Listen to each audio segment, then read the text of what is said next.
behind. Check the radio, pit crew is far from slow. The lights no longer yellow. Ready, steady, go. Crank it up. Oh, it's racing. Crank it up. Oh, it's racing. Crank it up. Oh, it's racing. Crank it up. Oh, it's racing. In love with the ride. Burning rubber smells real nice. Fuel it up once or twice. Come on, fast is the way to drive.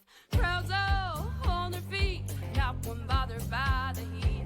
Imagine them in the driver's seat. Checkered flag would be sweet. Crank it up. Oh, it's racing. Crank it up. Oh, it's racing. Crank it up. Oh, it's racing. Crank it up. Oh, it's racing. Everybody get ready. On your feet. Here we go. 3, 2, 1. Crank it up.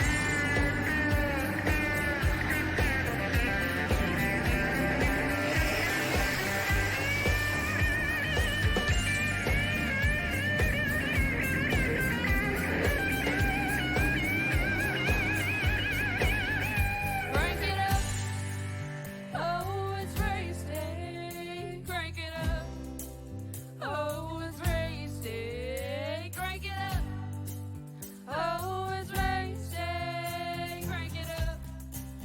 Oh, it's racing. Crank it up. Oh, it's racing. Crank it up. Oh, it's racing. Well, before Mother Nature decides to have her way with us here on PT Race TV today, ladies and gentlemen, we are welcoming you to Kentucky Speedway in Sparta, Kentucky for the Action Showcase. This is going to be the Pit Stall Racing Series and the ARCA Series live on the 1.5 mile long track. Hi everyone, I am the Crusader Christian Shriver joining you guys here today. I say Mother Nature because right now, currently, as I'm recording this here on the 23rd of March, we just received the word from iRacing in a little post. They are bringing the thing we've been asking for and the thing I have been dreading on a safety rating level. The rain is coming. And it will be during the 24 hours of Sebring. We'll see it reeling into the track. And I will tell you right now, I am about as scared as I am happy to know we're finally going to get it. I'm only scared because I have absolutely no idea how bad it will be. But nevertheless, we do have a race to cover and we have a battle to fight. Let's see what happens when we lay these down on the track. It's time to listen to your driver's lineup here on the chart. Let's get down to business here. We'll start with the number 3, Michael Pratt. And Pratt, welcome back to the show here, sir. And so far, not a bad position here in practice to be in the top 5 early on with these guys in the top spots.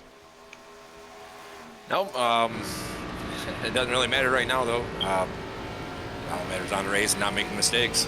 Made a lot of mistakes in the past couple races, so try not to make mistakes. Where was the mistakes made for you that you really can focus in to kind of hone off here at Kentucky? Just giving people space, making sure to lift when you need to lift. Bad decisions at Daytona. You know, people thought I wrecked people, but it was an accident, and I'm trying not to make those. For sure there. All right, well, Pratt, we do at least appreciate your time on the track here. Best of luck as you get ready to race it out. Thank you. Michael Pratt, ladies and gentlemen, on the line there, getting ready to get down to business here. Another driver also ready to fire it off down on the track here. Piloting the number 4 Kodak Max Machine. Ladies and gentlemen, this is DJ Mitzel. Hey, Chris. Hey, DJ, how you doing today, sir? Oh, I'm doing pretty good. Just trying to figure out this car a little bit here. Well, what is it you're trying to figure out again? Because we've known you as the Missile, so we know you can get a lot of speed down on the track. What's this car kind of doing with you today? Really, it's just trying to figure out 3 and 4.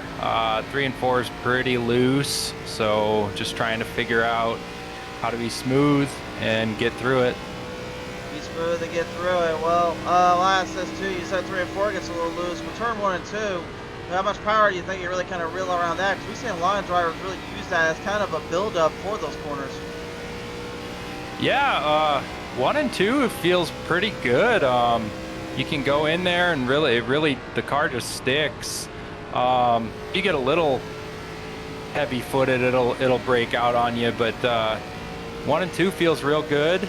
with the setup. But yeah, like I said, you really have to feather it in 3 and 4. Sure there. All right. Well, Mitzel, we do appreciate your time down there. Best of luck as you get ready to reel it out. Yeah, thank you. Mitzel, DJ Mitzel on the line there, ladies and gentlemen. Your number 1 seed right now, the guy that a lot of drivers are going to be trying to hunt down today. And the number 88 this time, the Hellman's machine, it is Robert Kahn. Hey, man. Hey, Kahn, first off, welcome back to the show. Second off, how many times are you going to confuse me with these darn number placements and everything else you did? It was first it was the 21, which is on our screen now. Then it was the 48, and then it was the 20. Now it's the 88, Kahn. How many times are you going to try to confuse me on these broadcasts? Is it working?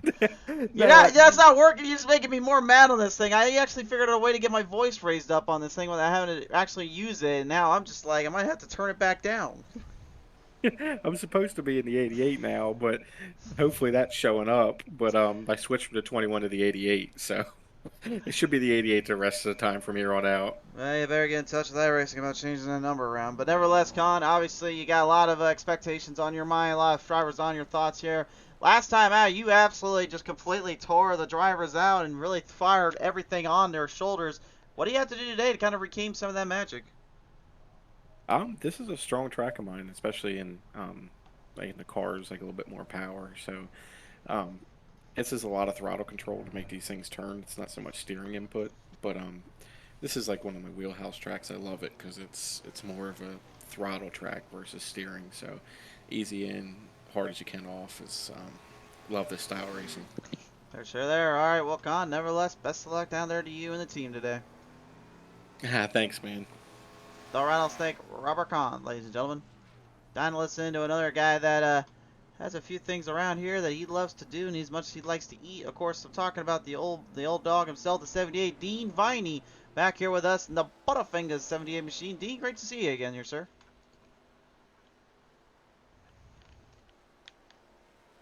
Well, I think he might be actually on the no call list right now. I think he might be a little bit busy down there. So I guess we'll just kind of leave him be for now and let him do his thing. I guess a lot of drivers right now probably trying just to relax out there and trying to get themselves squared up here. Again, we can only talk with whoever's in the call here, so we can only talk with so many people. Len, you got a copy down there? I got you. Well, he's got a copy at least. Ladies and gentlemen, Len McNeese back on the line. And Len, last time out wasn't quite the best performance, but you did hold your own a little bit there. Now with the track like Kentucky, I mean, where is really going to strategy lie and play for you today? I don't know. This is going to be another one of those throw the coin up in the air and see where it lands tracks. It's real slick coming out the corners, and really curious how the tire wear is going to work on this one tonight. Well, tire wear being like, where would that usually face off at? Is that more towards the front of the nose, or is that more towards the rear end in terms of where they get loose at? From what I've noticed so far, it's been like the right side tires, the right front and the right rear. That certainly will be an interesting dilemma to have to figure out today, but nevertheless here, Len, we do appreciate your time on the track here. Hey, I appreciate you. Hopefully we'll have a good night and I can talk to you later tonight. We'll have to see. Len, good luck out there, sir. Thank you. Len McGeese, ladies and gentlemen, on the line here. Next up on the track here and up on the speed here, it is J.R. Johnson in the 37, and J.R., great to see you back out here once again as you pilot the 37 camp. Really, I guess I'll just ask you today, man, how is the ARCA car feeling for you? Slippery. Way slippery. You think a little bit of that has to do with the track, or is it just a little bit with how the car kind of handles and reacts to it? I think it's a little bit of both, actually. Fair enough there. All right. Well, oh, good.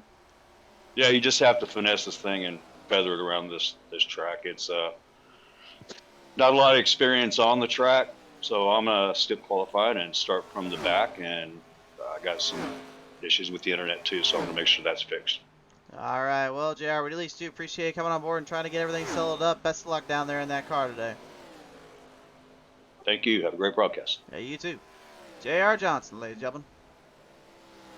So right now, currently, the field finishing out their lap times and finishing out their track end here. It's time to hit it down here with the mad scientist himself, the professor, ladies and gentlemen. Tim Lee back on the call. Tim, Hey, Chris. hey, Tim. Popo wasn't interrupting the driver's interview there or any of the marketing there. No, no, no, no. I'm just trying to get my all my buttons and controls and volumes and everything right. Ah, I got you there. Well, I thought we'd just give you a second here to kind of take a look at some of this new scheme, this new design you got going on with this Pit Stall 24. I mean, what's going on with this, and how is it kind of handling so far with the design and background of it? Pretty good. 3 and 4 is a little bit is a little tricky. 1 and 2 is not so bad. There'll be a lot of lifting tonight trying to conserve. So, but no, the car is really cool. I love the paint scheme. Chantel has been painting on my cars for me, and she does an amazing job. So I love it. Certainly does indeed. Now, I'll ask kind of this last bit as well. Obviously, you got a pretty good lineup, nearly 20 drivers making the call, making the line today. I mean, how this track kind of reacts, do you think the packs can separate it out further and quicker, or do you think it'll be a bit of a challenge to kind of get away from everybody? Well, if we can get a green flag under us, I mean, we're getting about 16 to 18 laps per tank, I think. So if we can do that, we'll space them out, and I think it'll come down to probably strategy more than likely. For sure there. All right, well, Tim, we do appreciate your time on the talk here. Let's see how you do today, buddy. All right, buddy. Thank you. Tim Lee, ladies and gentlemen. That is the mad scientist himself, the professor, as he's been dubbed. 1 more minute remaining on the clock here, race fans. The drivers preparing for battle, preparing for the action in hand. This will be their showcase and their run to survival. Right now, the rattlesnake, Robert Kahn, the fastest in practice for a lap time speed of 30.96. He's going to need that and then some to land top honors here. Will he be able to do it though? Will he be able to get it done? We're about to find out here on the showcase.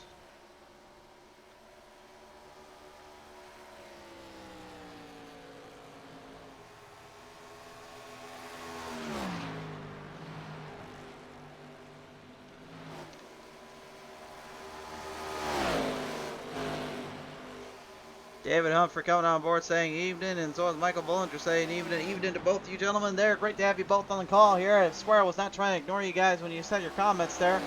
It's just currently getting ready for the action to call up and ready for the speeds to dial in. Drivers to the staging area, please. It is time to begin your showcase for qualifying. 10 laps here in this one here. That will set the bar and set the field in. Drivers preparing up for this one. This is a big, long shot and a fight out for many.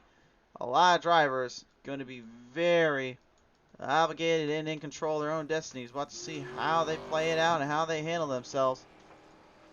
I think we'll first start showcasing off with the 113 of the Hammerman, Hunter and Hammer and Hansen.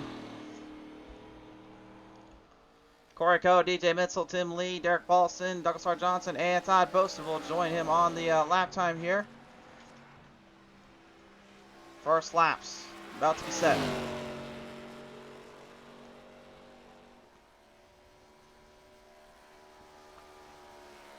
Bollinger said Kahn was the fastest one at Sunday, and yeah, he had some speed. He was on the gas, but he ended up kind of costing himself there with his fuel run. Kind of a showing of what's been going on at Sunday's end here, but we'll see how he handles it today. Little loose off turn number 2 there for Hansen. Oh, believe me when I say it, I've already practiced this track. I know exactly what he's dealing with. I'll tell you more about it in a little bit. Off the final distance into the corners there off of turn number 4. His time. Going the first one's up. And he's going to put down at 31.78. Derek Paulson, 32.03. Corey Coe at 31.97. Actually, honestly, it's a lot slower than I was expecting. DJ Mitchell now laying down a pretty good one. 31.55 for DJ Mitchell. Hansen's last lap coming up here. Corey Coe puts down a 31.97. He's trying to top that one. Gordon Larson Jr. 31.51 new fastest time. Hansen's final lap, 31.48. That'll put him somewhere in the mid-pack. Derek Paul Snell, 31.08. We have a new leader. He'll be our fastest driver on the bunch. He goes to the hot seat. His car will stay in the top spot, but will he be able to keep it there? We're going to soon find out. Daniel Holloway, or better known as the Candyman himself, bringing me a Probably, I'm not sure if he just did this to make me hungry, but he must have found out I like Reese's Cups, and he brought the Reese's Cookies 26 to the stage, and he sets the second fastest time so far, 31.32. Gonna try to gas on it. That's a perfect line right there. Good speed for the 26 of Holloway. Robert Kahn's first time will be a 31.20 flat. Not very much there. 31.30 for the 12 Chantel bottle. That was her final lap. That'll set the time. Oh, Daniel, though. He's going to cost himself that time. And that 31.32 will be his fastest today. You just can't make mistakes like that. He knew it. He got too aggressive there coming out of turn number 4. And unfortunately, that car just got completely ripped up sideways. And that is no man's land after that. So hard to get a perfect lap done when you only get 2 laps to your name. But you have to do what you got to do, and you got to stay focused on each corner and each run. So Paulson, literally with a fast time, 31.08. Paulson has said to me before, he's glad he finally got into the ARCA series. And away from super lates, at least on the big tracks, he could not stand those. He was glad to be back in a car that suits his driving style and suits his style. But my question is, can he finally now start digging in deep and start to reel them in? He had many wins on the show before all of a sudden, it just got kind of flipped sideways and thrown on around. And a guy named Cody Griffin added into that subject there, but nevertheless going to try to bring it to the stage here. We'll see how he does. Nevertheless, on our call now, here is the Hammerin' man himself, Hunter Hammerin' Hansen. And Hansen, your time at 31.48 originally.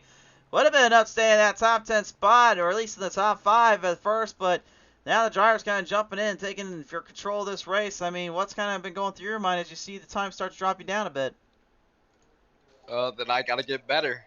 You know, they're fast. I didn't do that good in qualifying. I missed my mark a little bit, so I was a 10th off my practice time, so that's my fault. You know, it should have been up there, you know, 7th or 8th, but it's all right. We'll bounce back and just have a nice, you know, run here. Well, how difficult it is to kind of steer the car off and be able to control it off. It seemed like turn number 2 bit you a little bit more than turn 3 and 4. I mean, where has the troubles been seeming to lay for you, though, in this case? To tell you the truth, everybody's been saying these cars are loose, and I'm finding them tight. I'm having trouble getting the car to rotate, so I'm trying to, you know, pinpoint it and get the car to work for me. You know, this is the second or third time I'm in them, so, you know, we're going to figure it out and make a good run here and put it all together. Absolutely. Well, Hunter, thank you so much for your time down there. Yes, sir. Thank you. Hunter Hammerin' Hansen, ladies and gentlemen, there on the line. Was he taken down now to one of the faster guys on the bunch, Gordon Larson Jr., setting the time here pretty well into the markers. He goes with a 31.35, and Gordon, that time definitely was a pretty good little time, but then a few of the other guys kind of jumping in. But being in the top 10, I mean, does that kind of help you out a little bit, staying away from that mid-pack, if you will? Yeah, that's what we were trying to do qualifying-wise. We were hoping to maybe stay in the top 5, but starting in the top 10, I think it's good. Track position is kind of key here. Going to be key here indeed. Now I'll ask is this as well. I mean, I know it's not the Gen 4 car, and this is only the ARCA car with a little bit less horsepower to it, but considering how difficult it is to kind of maneuver around some turns in certain areas, I mean, does that force drivers to make a bit of more of a run or a bit of an obligation to try to hang tight quickly? Yeah, I think it's also going to come down to tire management.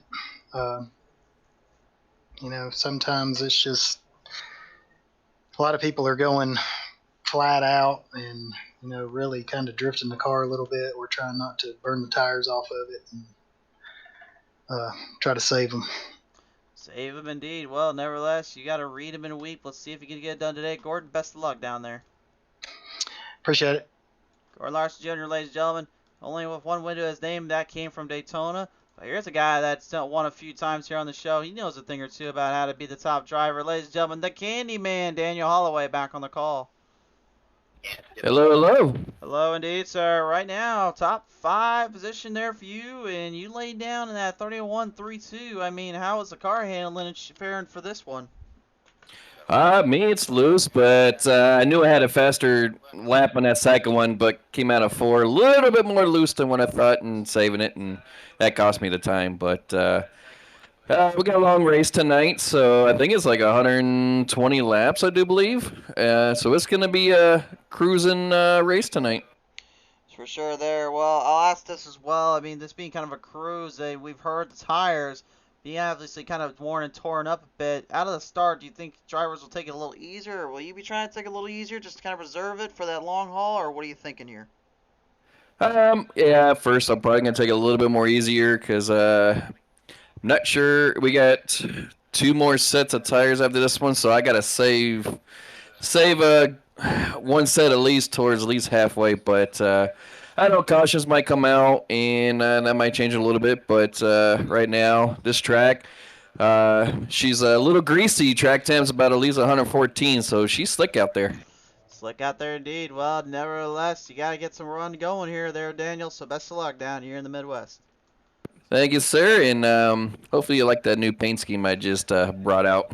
Well, you kind of have me for a sucker because I love Reese's Cups, so there you go. Yeah, this one's the Reese's Cookies.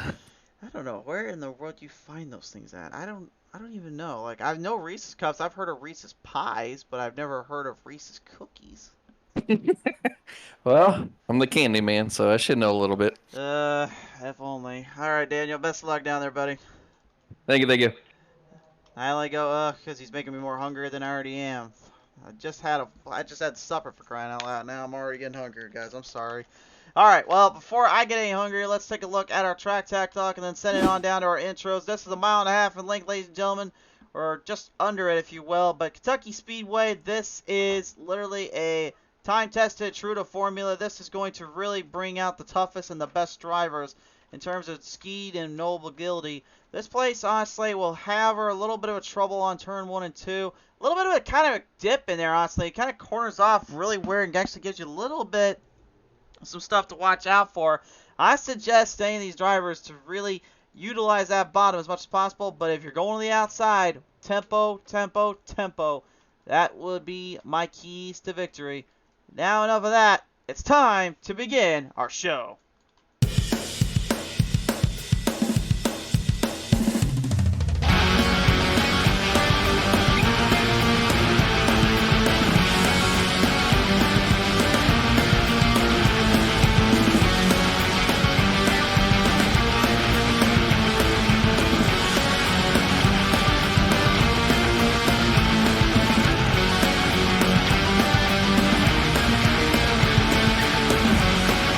Time for the Pit Stall Racing Series. Let the show begin. Let the fields come through. This is your forward screen printing green starting order. On the pole, in the number 17, it will be Derek Paulson. The outside, in the number 21/88, the Rattlesnake, Robert Kahn. Row number 2 will be the 84 of Len McNeese, but to his outside in the 5, the Throttle, Chantel Pottle. Row number 3 will be the 26 of Daniel Holloway with the number 6 of Eric Blount. Row number 4 is Gordon Larson Jr. in the big double O. The outside, the number 1 is Ty Marasco. Row number 5 will be Tim Lee in the 24, but to his outside in the number 4, it is DJ Mitzel. Row number 6 will be Todd Poston at 31, with the outside in the 113, it is Hunter Hammer and Hanson. In row number 7, we see the number 13 of Douglas Johnson, the outside in the 92. That's Michael E. Campbell. Row number 8, in the number 9, it'll be Corey Coe. The outside in the 056, Blake Trewick. Row number 9 will be Michael Pratt in the 3 with the outside. In the 45 is Tim Williams. Row 10 in the 47, Ray Radford. The outside in that 7-8, it's Dean Viney. And row 11, your final stars today. In the number 37 is J.R. Johnson with the number 893 of Jason Wall. Race fans, it's time to begin the set. It's time to begin the field. Your driving lineup set to go. Coming onto the track is your Pit Stall Race Series ARCA Series event. Kentucky, you've been waiting for this one. You wanted it. You got it. It's time to bring us back to where it is, the Midwest. And this is old school racing at its best.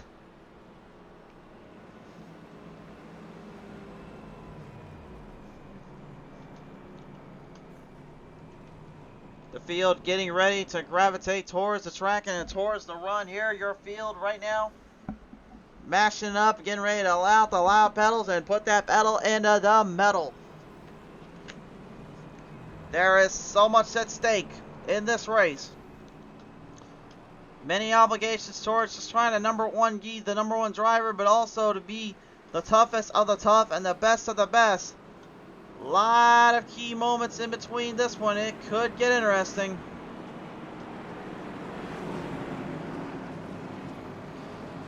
The field is stacked and ready to line up on the course and onto the track here, race fans. The time has come. Sparta on your feet. Get ready for this. It's time to bring the Warriors of Speed to light. The ARCA Series is back, and they're here and at it right now. Let's go racing. 120 laps to the distance.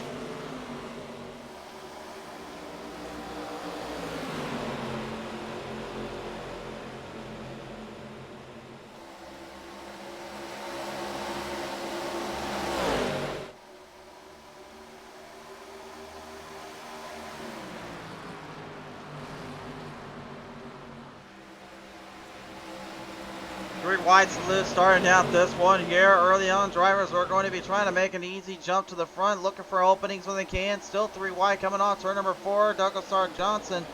And the 13 with Blake Treywick, and the 00 and the 056 and the 92 Mike Lee Campbell, all in that round. Big route coming up from the back to the front. Drivers taking it easy out of the gate go, or some just trying to put that loud pedal to good use.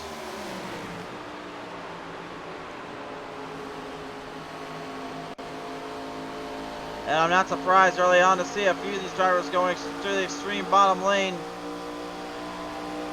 A lot of them will try to tempo their way around, just trying to keep the car at ease and trying to keep their fate and secure. The last thing you want to do is have any insecurities on this track. It's extremely loose and it's extremely tough to work around. For that reason alone, speeds are at a critical high and they're at a pressure low. And some of them still trying to drive extremely wide in the corners. Some still keeping all the momentum they can. Again, it's just one of those deals. You got to choose your line, pick your poison. And as they always say, hope for the best.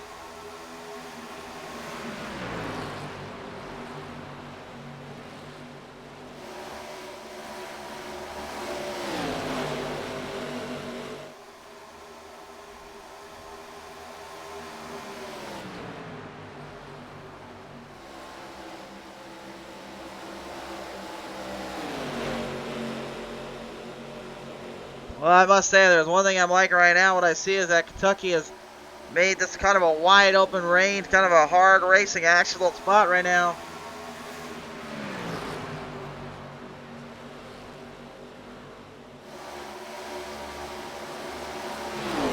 Forcing drivers to really make some moves and make some runs immediately. Some trying to maybe look at other obligations, other areas to work around. But so far, Eric Paulson, Robert Kahn, and now Daniel Holloway, the only drivers to make any meds, any speeds around the track. They are holding up the front quite well, Paulson especially here.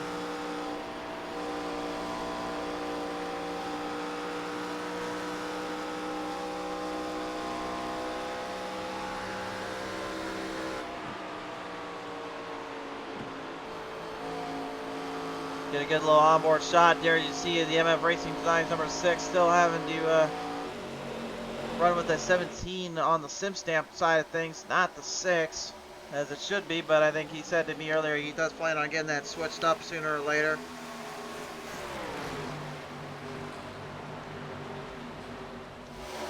Gordon Larson Jr. in the Pepsi Cola double O, and Tyler Marasco in the number 00.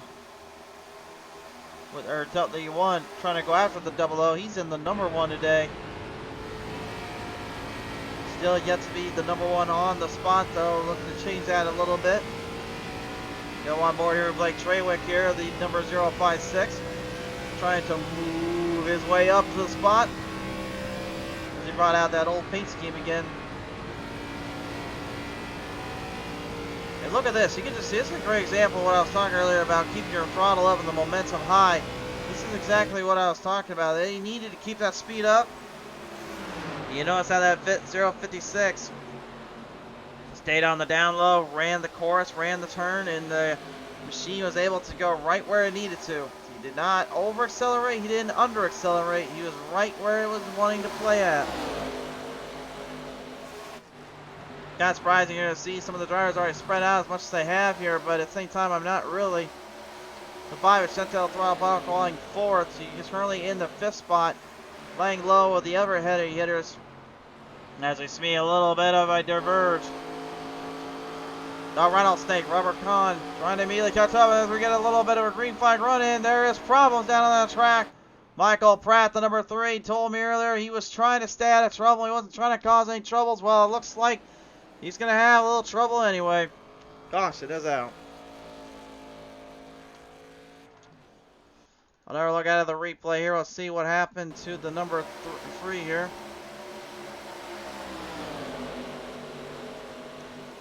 Might have found himself in a bit of a bad spot here. Oh yeah, he definitely did. Oh, Hunter Hansen. Oh my. Just catches the 3 off guard there completely, and I don't think he was intending for Hansen to come up that quick. Yeah, Hansen though, you know, he told us earlier he's trying to get things figured out, trying to get better as a driver, but that Hansen telling you rock side tires definitely, it's got to be a little bit more careful than that. To be fair, Brad did kind of come down on him, but at the same time, I think he had a little bit of room to work with, so he's going to really need to divert it back and really figure something out. 10 laps in though, fuel and tires now going to be a very keen strategy here. I'll talk more about like what my experiences were too as well in just a minute on how to really maintain the grip and maintain the track here.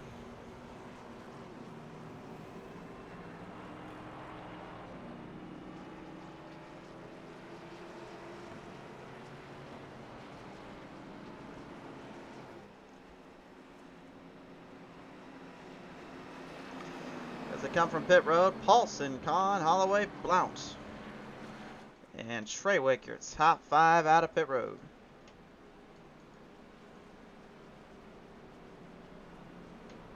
Very interesting strategies here. Everybody going in for fuel, but no one really going for tires, except for the Thrall Chantel Pottle and J.R. Johnson, as well as Ray Radford. Interesting. I say interesting because of how early it is in the race. It's a very tough decision, very crazy little move to make out of the gate, out of the spot here, knowing they've got a lot of work to do and a lot of stuff they can really bring to the table. They're going to have to be very aware, though. You can't make too many mistakes, and you can't give up too much here.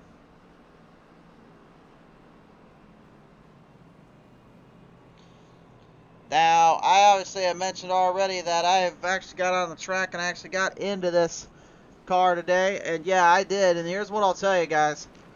This thing is RPM personified, and it is heavy on the throttle.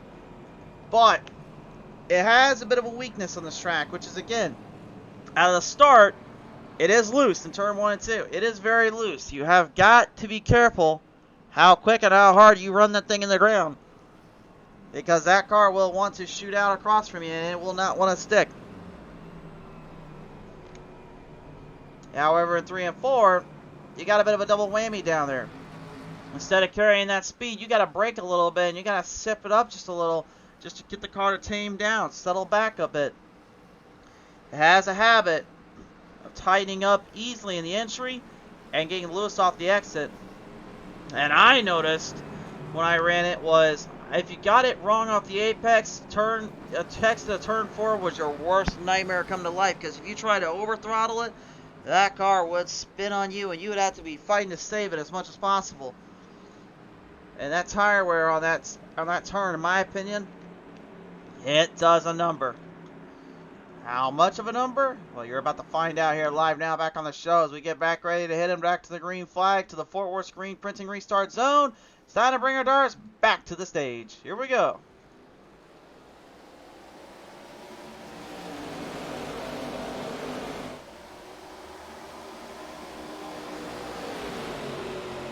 Well, I mean, really, was there any surprise what Colin was going to do out of the gate?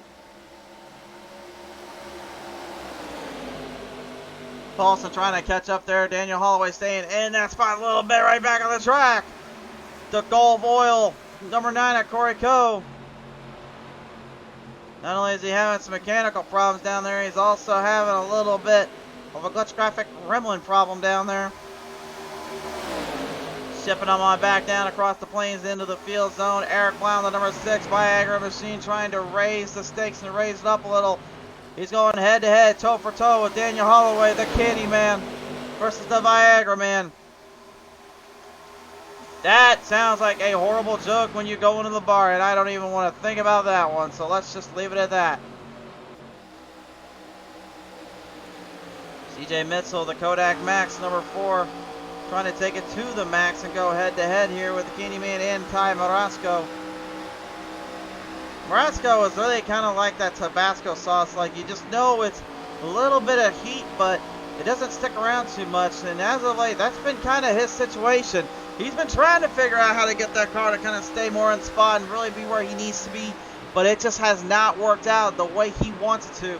And he told me earlier today, if I get that chance, if I get an opportunity, I have got to take it. I cannot keep leaving these behind. That's what keeps getting me into trouble, is I keep leaving stuff behind on the track and leaving it on the table.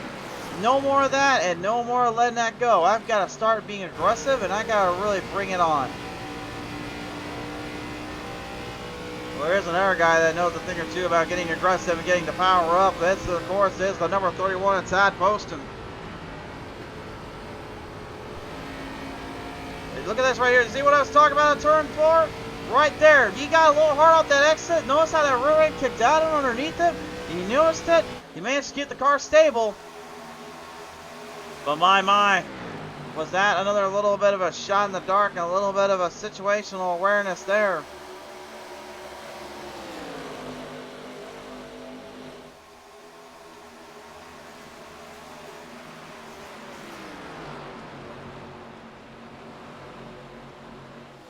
Gordon Larson Jr. still rattling up on the top. Now the 92, Michael Lee Campbell, trying to seek the booty, as the pirate scheme would tell you a little bit about his little brigade.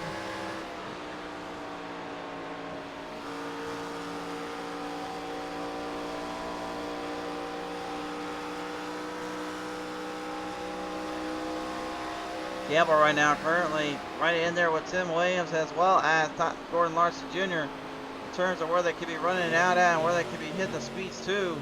That rear end continues to slip out just a little bit underneath each car and each driver. Doesn't seem to really phase them though. Really doesn't seem to be bothering them too much. Doesn't seem to get them all out of control. And it seems to be kind of working out okay in their favor. With our rattlesnake though, Robert Kahn already kind of had to know what he was up to. When he sees an opportunity, he sees a spot in the sunlight, he's going to take that chance.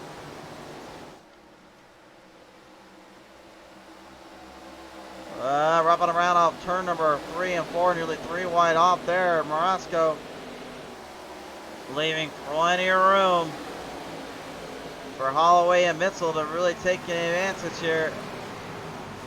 Every driver for themselves, as we've talked about here plenty of times. You have no friends when you're out on that track. You better be either making it or breaking it just to try to keep somewhat relevancy in your career and in that track and in that car. And that's exactly what these guys right now are trying to do here.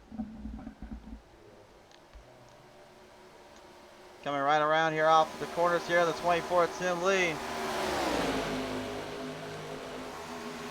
Starting to make a little bit of a charge. Remember last week he did not make it down in Chicagoland Speedway. He told me earlier today I was never more disappointed than that little situation there, to be not be able to go out there and race one of my favorite tracks, one of my toughest tracks to beat.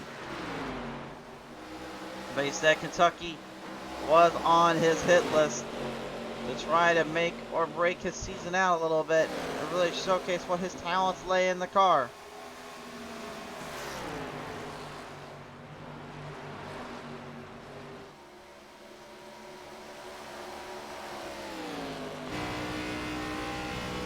Onboard camera here with Blake Traywick right now as we see him starting to make his move off the bunch, start to really go for a run here on Derek Paulson in the number 6. Something I don't want to talk about, though, I mentioned at the top of the hour the 12 hours of Sebring, or 24 hours, whatever it may be. That coming up tomorrow should be absolutely insane to believe, because for so long and so many times before, we've talked about the rain and what it would do to drivers, what would it do to the racing and all that, and what kind of product were we going to get. Well, now that we know for sure it's coming in, it now brings to me this attention, which is what will it cause and what will it do in terms of oval, on asphalt, and dirt road as well as the road courses. We obviously know we'll get it.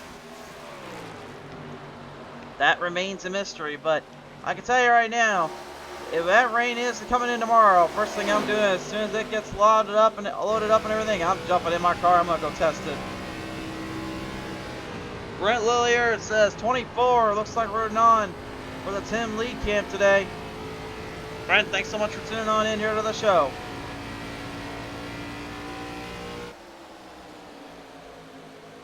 I mean, you think about it though for just a second, like a lot of strategy that has to go into not only having to race these cars out as it is, but then if you add the weather in there,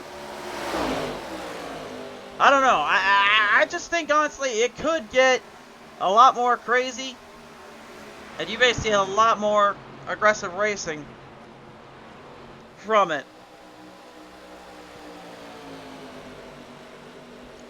And as if this isn't aggressive enough already, I mean, these cars right now, they're hitting the speeds upwards of 190 miles per hour. Yeah, that's an ARCA car we're talking about too. It's not the Gen 4s, guys. Don't worry, those things will go about 200 miles per hour.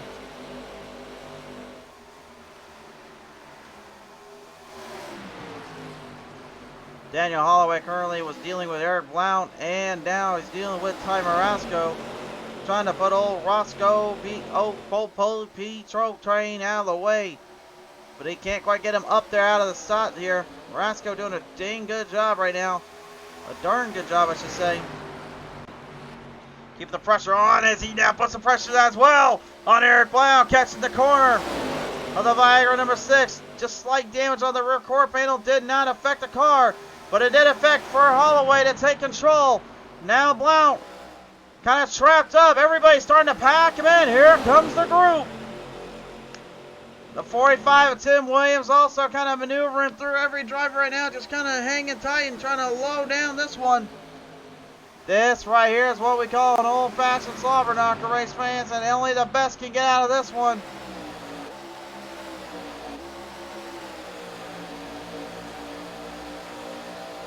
Mounting off the charge, down on the back straightaway. Look at Tim Lee going up to the field as well. Tim Williams, Ty Marasco, Todd Poston, DJ Mitchell, and Eric Blount all in there.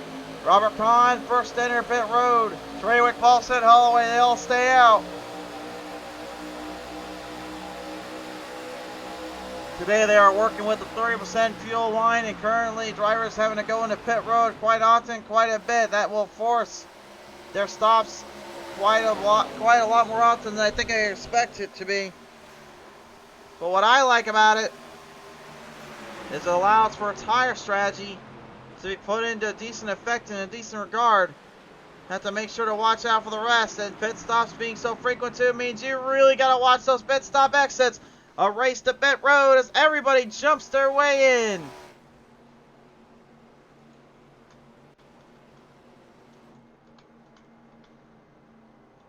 Len McNeese will stay on out here. Let's see how the pit stops go.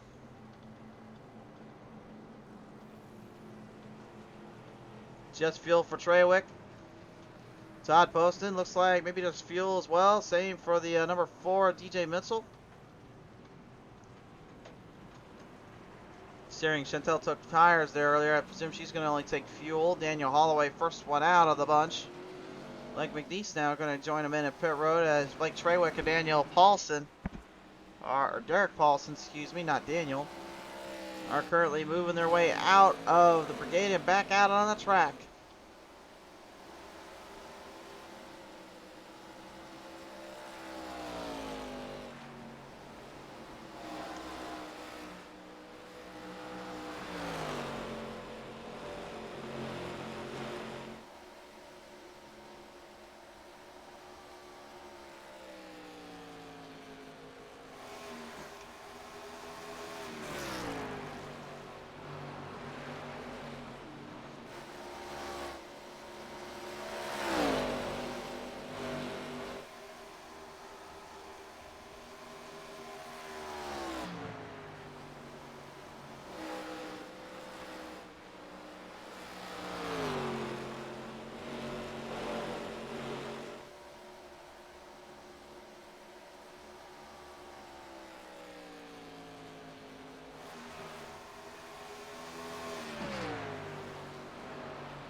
Coming right off the gates and off the track right now currently. It is a long run setup here, and it is a long duel for survival.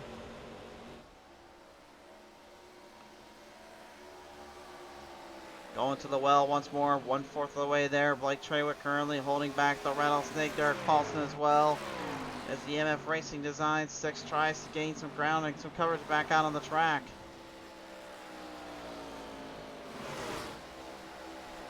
Todd Poston starting to make a little bit of a jump up to the field as well. Remember, this was the guy that won the very first racing series race for the Super Late models at Iowa Speedway. Yeah, if you see in our intro, that's literally the race and everything that he actually was a part of and he won in. And he said, and you know, he also had dominated quite well at Michigan International Speedway that next week. So what was the trouble?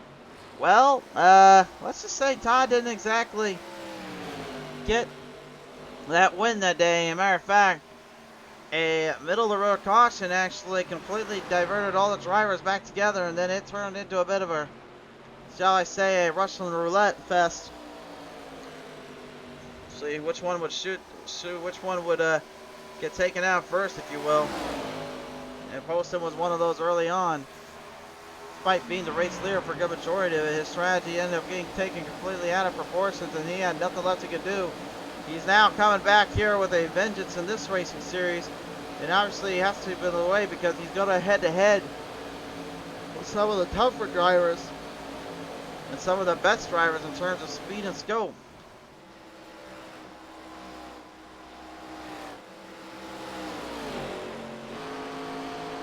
On board right now with a 6 Sigma Sim Racing number 5 of the throttle, Chantel Pottle, as she tries to start figuring something out here and really starting to gravitate over the Blake McBeeson number 84.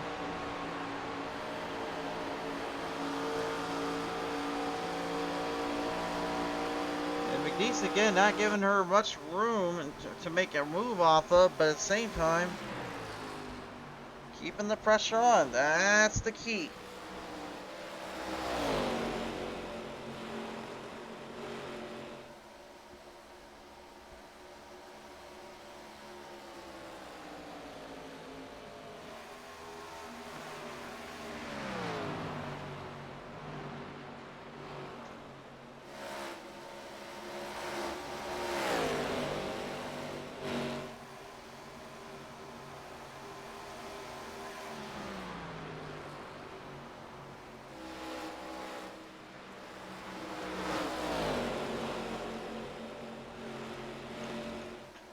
Narking their way down, letting, whoa.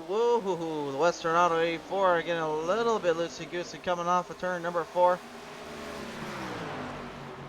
Can't be making mistakes like that. The 5. Taking full control of that mistake and getting her opportunity to make some ends and make some runs up to the front. Back on the outskirts and on across the track here of the field. Currently maneuvering their way through the drafts and through the speeds. Blake Trawick, Robert Kahn going head-to-head here as they grade up number 47, Ray Radford. Lap traffic staying out of the way. He's lapped down now. Doesn't really matter to these two, though. Kahn and Trawick right now going mano-a-mano here. Trawick doing a great job, 15 spots up. And also holding the Hellman's 88 back. And no, I did not stutter. Usually we see him in the 21 or I guess the 48, but then at times he's in the 20 and now he's in the 88. Yeah, the rattlesnake Robert Kahn has, as I mentioned in his interview, has completely melted my brain down a little bit in terms of what number he's supposed to be driving. So again, you'll see on the screen here the 21 of Kahn, but in reality he's driving the 88. So for the record, that is what I'm talking about.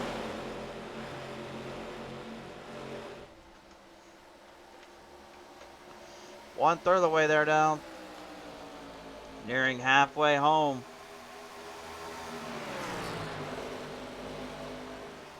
DJ Mitchell in the number 4. Kodak Max right now trying to get some speed going and some power up. Time Roscoe definitely in it there as well.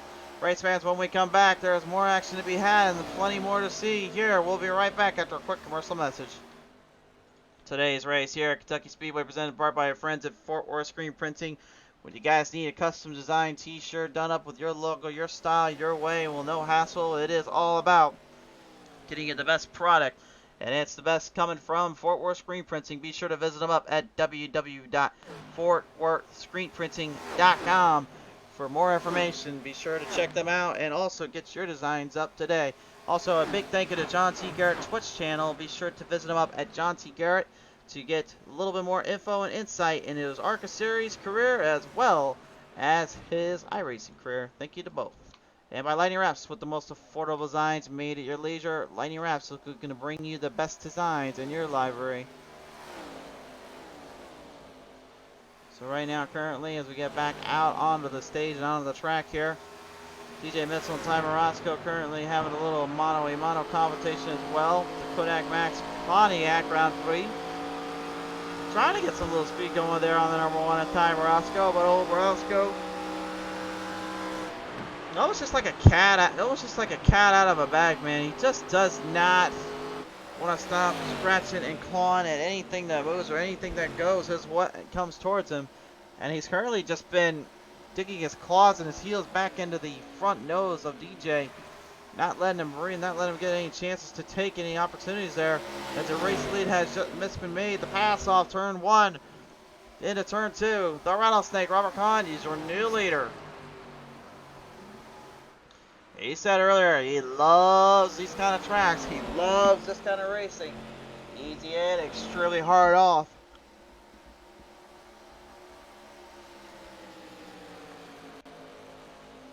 Well, this is exactly the racing he wanted. This is exactly the racing he's going to get. But he knows there is no room for error if these drivers continue to dictate the pace and start to push themselves right up towards him.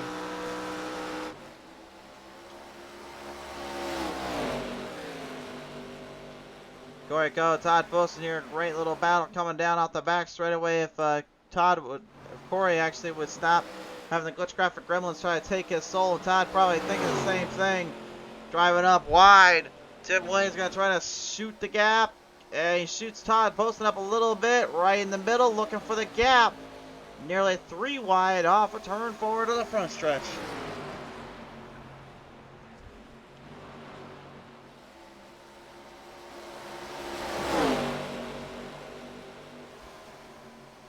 Some pretty impressive maneuvering here from both drivers. Tim Williams right now probably, whoa, look out, there's trouble, and that's a caution. Well, I was just mentioning earlier about the issue with those glitch graphic gremlins coming into effect. Well, Tim Williams found out what happens when you have a gremlin actually get your entire car out of the way, and Todd Poston just clipped him up.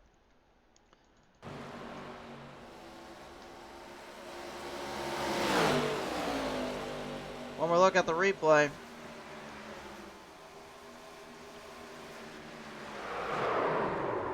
Well, like I said earlier with Hunter Hansen and Michael Pratt, I could see where Hansen's mindset was and his thought was. Tim Williams, I will say, I understand what he was up to, but I don't think this was necessarily the best case and the best move to be pulling off here. Taking a look at it, came down that back straightaway, and look at how sharp he turns his car in, and Todd Poston trying to just kind of swerve it around. But actually looked like Todd might actually just drove up, completely took him there. Looked like Todd completely missed his corner. And Tim just unfortunately receiving the death penalty for it. Not literally, but figuratively in that car. Because this car took a massive, massive hit. That is the worst thing you can ask for and have to deal with.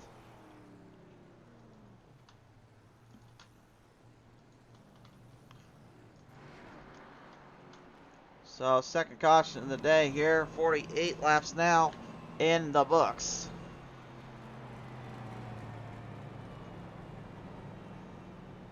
Still a huge slew of drivers right now currently trying to manage them up and manage them down, trying to see what they can bring to the table.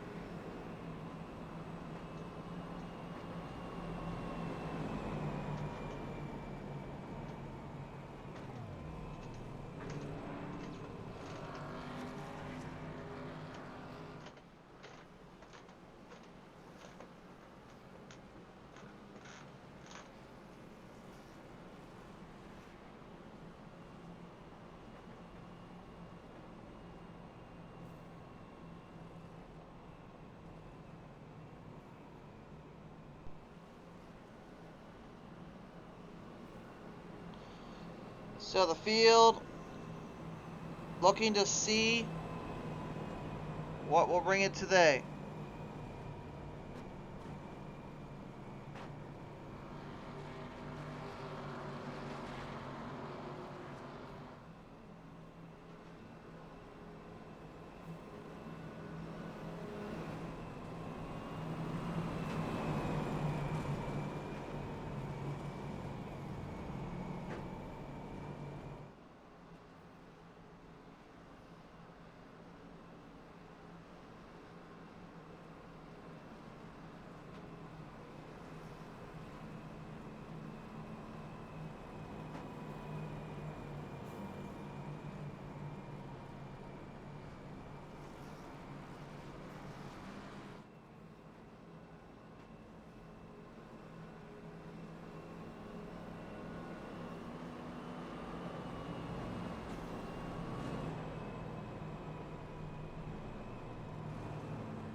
So now the field currently going to get double filed, double striled, and maybe a little riled up yet again here. We'll see. Blake Trawick, though, is going to be your race leader, barring that the glitch graphic gremlins do not take him away. That's not us trying to push a button down there and blink him in and out, guys. That's actually his car there. Somebody asked me one day, it's like, how does that happen? Well, I get it. Hinders around two things here, which is that it goes from the internet service on their end to the connections that iRacing has with them, and then everything in between is what causes that kind of dilemma, that kind of situation to arise and encounter on this end of the bargain.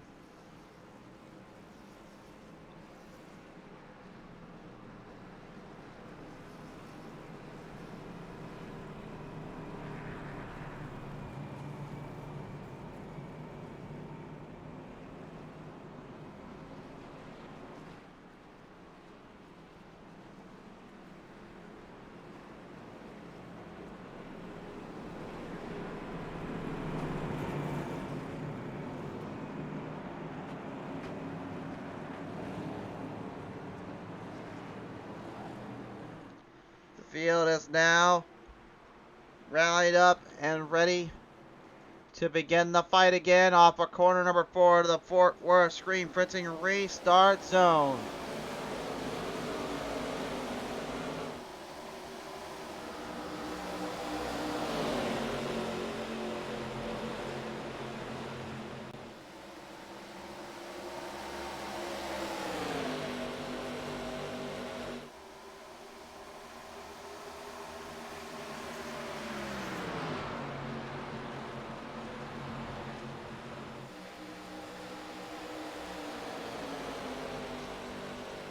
Yet again, another good start down there as Trawick takes the early lead. Field starting to pounce back and trying to come back to the crunch, started to drive off into the distance. Daniel Holloway, Eric Blount, and Derek Paulson also kind of laying in there. Look at Ty Marasco though.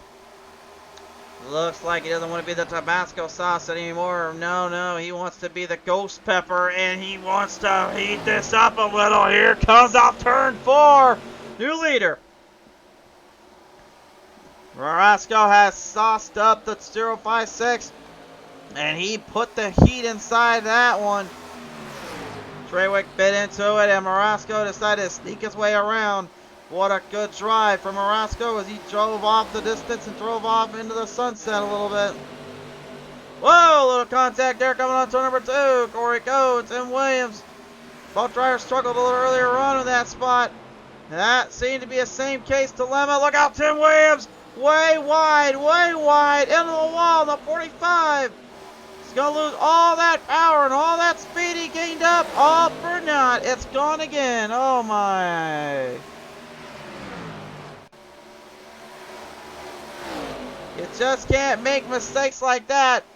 Driving too hard in that entry and driving too hard in that corner, man, it's just going to get you. There's nothing you can do about it, and there's no way to get around it. Derek Paulson, the number 6 right now. MF Racing Designs trying to pull the strings and pull the speed. Gordon Larson Jr. and the 00 currently also racking up some speed on the 056 of Blake Trawick. Now they're ramping up some speed, but he's also putting it to good use. It's a tough little corner that 3 and 4 is. You got the middle and the out, and you got the middle and the bottom group, but the outside group is almost a no man's land. There's nowhere to go down there. It's not necessarily a multi-group kind of race. It's more of a find your line to hit your spot. Then hope for the best.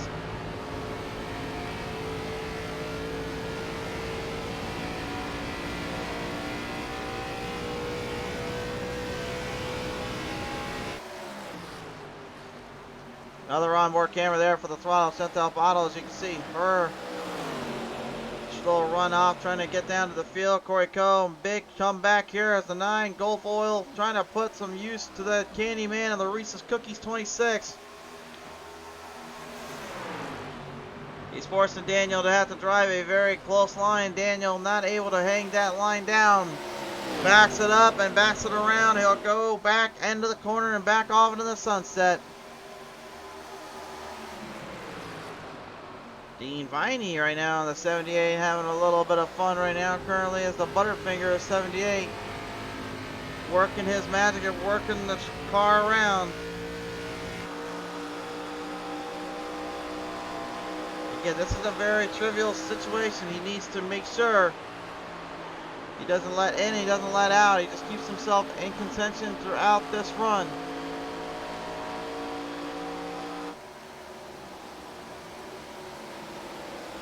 Glenn McNeese Spice Fact qualified literally in the top 5. Qualified 3rd today. He fell from grace. Very hard here, more than I think we usually see a driver fall that quick in this case. I think he was really trying to pinpoint a strategy and you like save the tires out. But it seems though Kentucky's not exactly having it with him today on that frame of mind.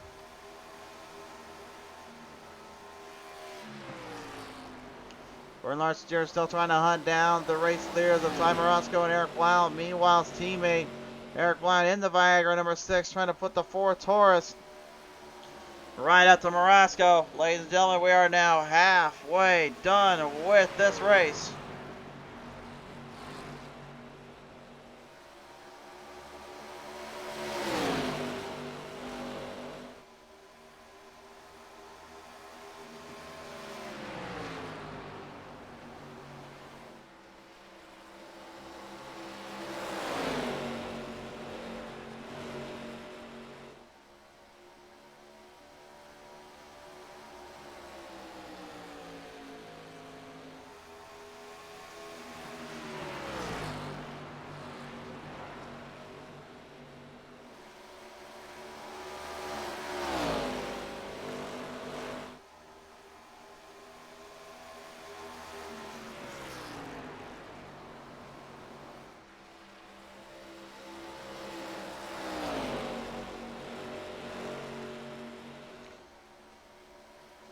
So right now, Morosco, after having the race lead for a while, even passing up there by Eric Blount. Sorry, I went kind of quiet there for a sec. Had some PC stuff going on my end. I was trying to make sure we clear that up before it got too little crazy. It's making a little too great crazy. Wood and Gort, the Sim Rig Setups Pit Stall Racing Series number 13. Douglas R. Johnson, he's got a lot of problems down there with that car. It seems he's gotten down to the grass and now he got shot back into the track. We'll have to go to the P10 Race TV Instant Replay and see what exactly transpired there.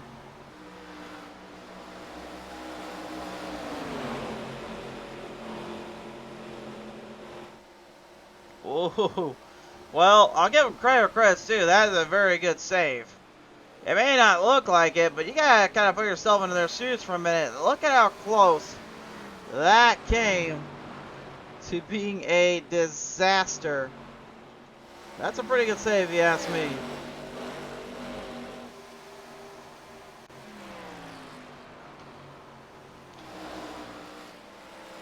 Well, back to the live feed right now. Currently, Blount with the lead. Morosco right behind. And Blount again still searching for win number 1 this season. Brand new equipment. He's been rocking, figuring stuff out, and he's been doing a great job using it.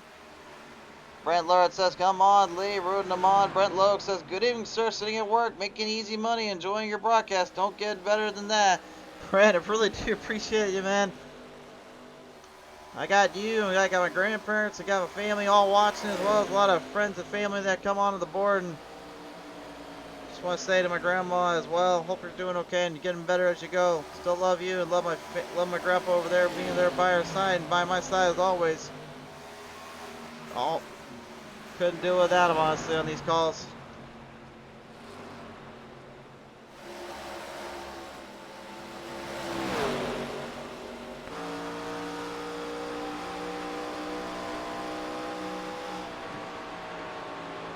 Glenn McNeese, number 84 right now.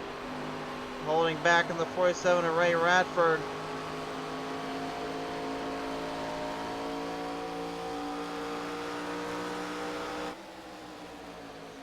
Lennon Radford right now currently up on the binder and up on the charts. Each driver doing their own thing. Tim Williams and Tim Lee also having a little bit of a shootout in the 15th spot. Robert Kahn in pit road. Really laying into this one, honestly. Kahn not usually one to go in at this time, in this kind of place, and he is struggling right now. I think Kahn might have a lot more mechanical problems than we realized. He had such a good car earlier. Well, that speed has been decreased and de-nullified, and now he's having even more problems than we give it credit for. Look at, oh, look up front, 3 wide, nearly 4 wide on the back half for the lead. Holy smokes, I just turned my head for 1 second. Everything got completely swapped around. Ty Marasco has got the lead again, entering into pit road. As our Hammer and Hansen gets into pit road, some damage on the side of the car there. Had to get into the wall protections. Derek Paulson clutching the car in right now. He's trying to save some fuel. He's trying to save some car.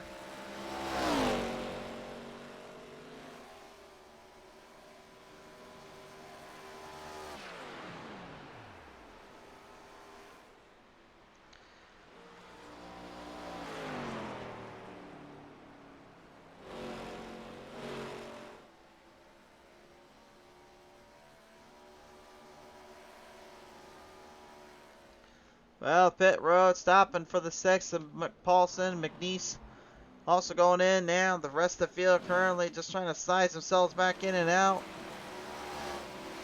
Michael E. Campbell currently trying to get back on the lead lap. Blount falling further back here as Marasco holds his line down.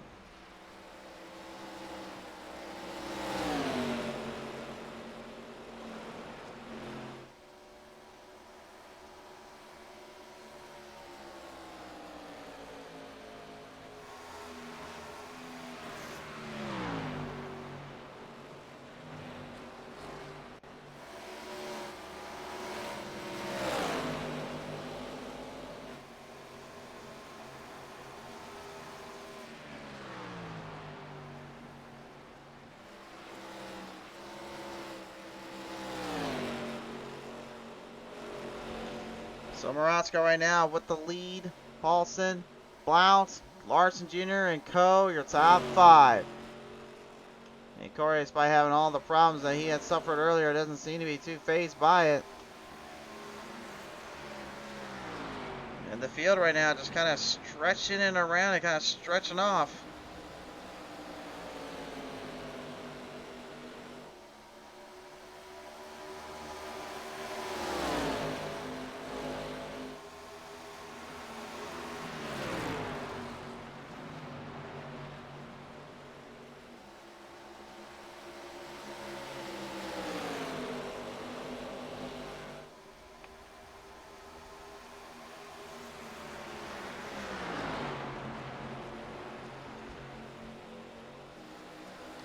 Lee Laura Powell says, wondering if I should root for Lee or Chantel. That name is very special, LL. You're doing a great job. Love your broadcasting. Lee, thank you so much for the support there.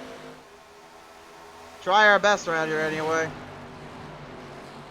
Michael Pratt right now currently watching on as the one that she just mentioned, Chantel, currently putting a little bit of pressure onto the number 78 Butterfinger of Dean Viney, but the old dog can't quite hold down the young gal. Bottle making her drive off to the inside. The 3 of Michael Pratt as well.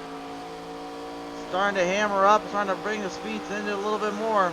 Pratt, again, earlier on got trapped in that little hiccup there in turn number 3 and 4. The first caution with Hunter Hansen. Since then, has kind of lounged himself around and launched him in a very better spot. It's a very tough little drive here again for what they're going up against, what they're trying to face with. Because these drivers are currently, again, starting to separate the field in a bit. And they're starting to get further along. They're starting to get a little bit closer. And then they're starting just to get more burn and wear and tear. And again, those tires, once they start to wear and tear, it becomes extremely difficult to hold lines on and trying to keep speed up with. Less rubber leads less grip.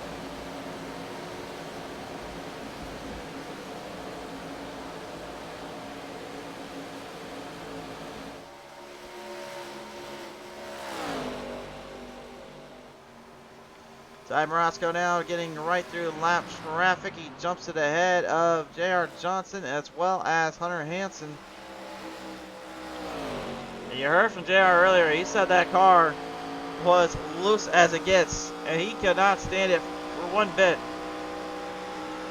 He said he was trying to make sure he could figure out how to kind of balance out the car on the track, but today it seems though that may not be what his objective will end up winning him out with. It seems though that may be just too out of reach and out of sight for now. Adam Deanne says, let's go Lee on the call here. Tim Lee right now currently holding the 14th spot, but nevertheless, Adam, thank you so much for tuning on in here today. A lot of love down there for that 24 pit stall series driver. Tim is a guy, man, you can't really discredit, you can't really get too mad at, man, because he's such a good guy, such a good driver, and a good individual too. But the funny thing is, he's never got a race win here on this broadcast. But I think it kind of shows the talent, the mindset of him. He's always there, and he's always in that spot, in that pursuit, but he never loses sight on what's really most important, that's taking care of himself and the drivers. Something I think many leagues wish they could have a bond and really a fabric with.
So lining it back around, Blake Treywick making a little jump ahead as he now has some fresher sets of tires. 3 wide off turn number 4. Crowd starting to gas a little bit. They see what Blount and Treywick are up to. And Treywick wasting a little time with 40 laps left to go. He's got no time to be making mistakes here. The pass, they'll go and then they'll make their moves as they please and they can be. And speaking of making those moves, look at this. Ty Morosco and Eric Paulson, both drivers virtually dead even with another Morosco though. Getting extremely loose off of turn number 4. You saw that rear end start to kick out underneath it. And that's exactly what he did not want. Here comes its teammate, Eric Paulson. Gonna get some MF Racing Designs number 6 back in the lead. And could finally this be his day to break a long running curse of his? That's now falls under his shoulders. But he knows Treywick is coming up, and he's coming quick. He's building a lot of speed back there, and look at this lap time to prove it. Since literally about 7 or 8 laps to go, he has been just completely muscling it. He's not just muscling it, he's getting some of it. He just closed that gap off by a full 0.8 of a second. Treywick is not done with these drivers. And it looks like if he can start to really build and hone the craft up, he might have a chance here to take down Paulson and Marasco. Meanwhile, the rest of the field just kind of intertwined, kind of intervining to see where the speeds are at and where the car can hang at. We only got about 140 laps remaining, though. It does become a little bit more difficult than ever just to even keep the speed in relative good gear and good graces.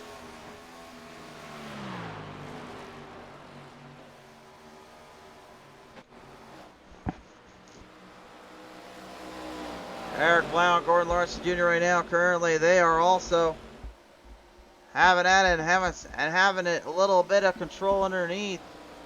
Blount currently just trying to keep pressure on that Viagra 4 Taurus. But Gordon Larson Jr. and the Pepsi Cola DuPont.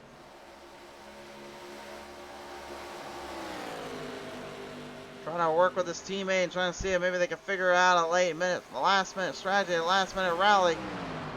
Kind of hard to do though when you got a guy like Daniel Holloway also sneaking up on you. Larson way wide, drive that too high up. You give him that opening. Treywick's in pit road as well. Fuel strategy now again in effect.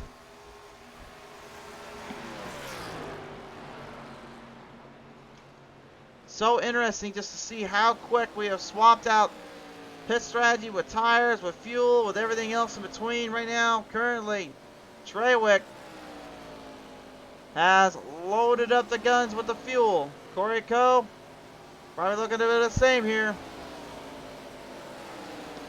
They don't get very many tires to work with, so they have to work with what they're given and work with what they got.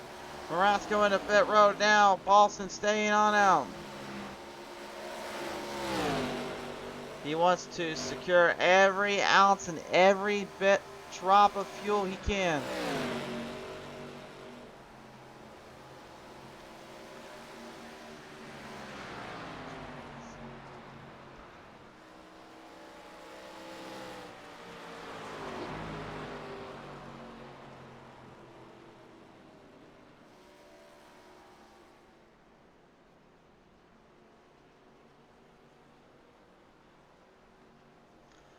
Pit stops now for Blount, Larson Jr. and Paulson.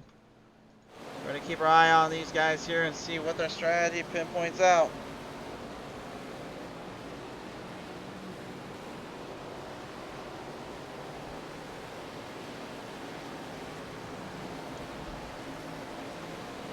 Looks like just fuel on Larson and fuel on Blount.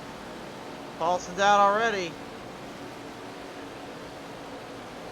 Actually, I take that back. Blount and Gordon Larson Jr., they took tires and fuel. Big strategy to throw out there. Marasco and Paulson now going at it. Both guys still went only for fuel, but only difference, Marasco went in a lap earlier. This is a great battle right now, stirring up. DJ Mitchell getting a lap down, though. Maybe trying to intervene a little bit. Maybe trying to stir the pot. But at the same time, hoping for a break of his own.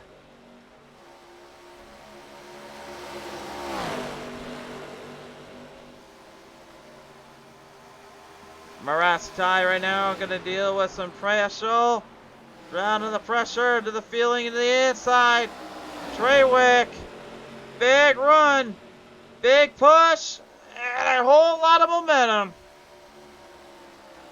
89 laps of 120 of 120. We are now seeing the culmination of hard work and extreme speeds pay off. Morasco on the outside, Treywick dipping it down low. And now the 056, once again, we've seen him do this before. He's going to take the race lead and run away. Derek Paulson looking on, almost like a falcon, just observing the scene, observing his prey. Looking to come flying down and strike down the field.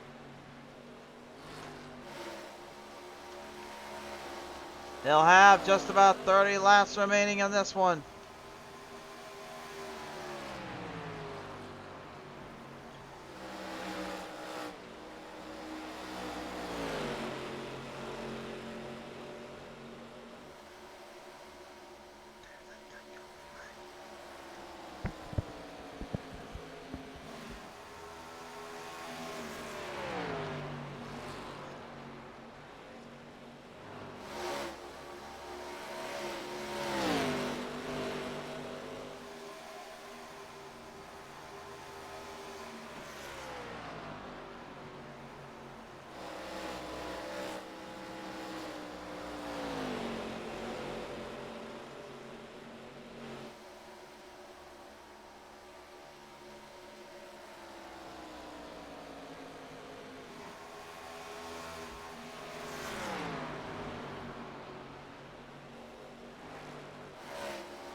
Treywick is starting to get a little bit more settled in, a little more comfortable, and you can see what his speed has really been hindering on.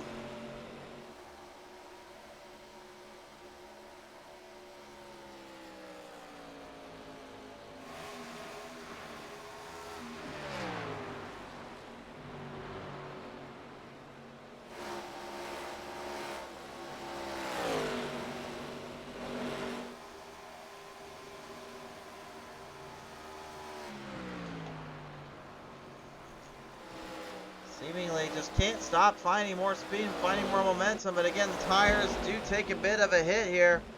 But you can see Maraska, the reason why he's losing all his speed is because he's just driving it so aggressively and the car just can't stick. We've seen it before where you just get a little too complacent, a little too on the edge. And the next thing you know, that car is just hurting and hoping for a little bit of love or a little bit of R&R.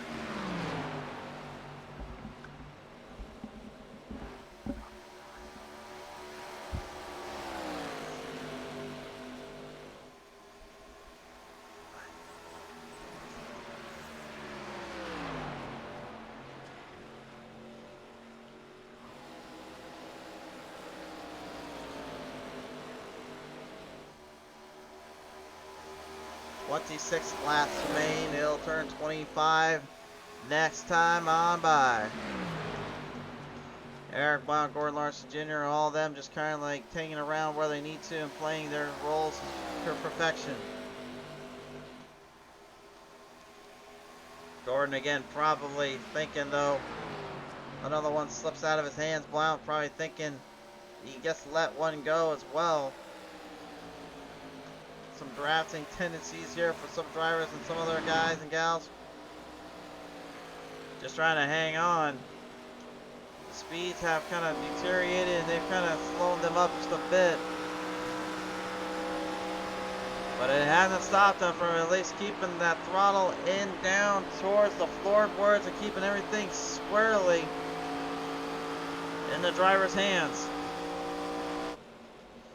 Take a look at our best lap times of the day here, and so far, at least for what we have right now, a 31.35 was the second fastest. Actually, I take that back. It was the second fastest, a 31.29, which was set by Daniel Holloway.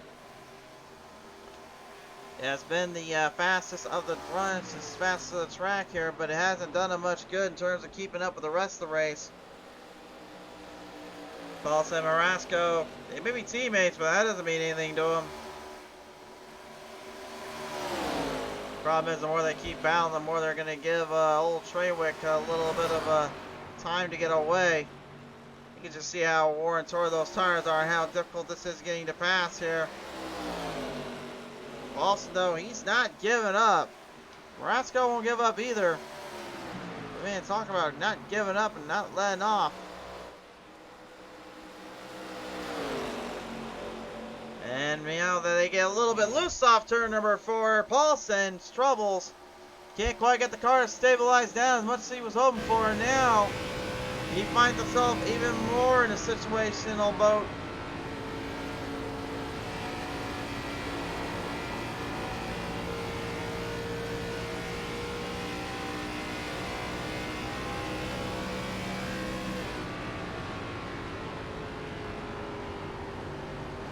Larson Jr. jumping ahead of Eric Blount. Blount making a little bit of a mishap there from turn 2 and turn 3. Now giving him plenty of chances to breathe here. Paulson dealing with Holloway on the very bottom of the track.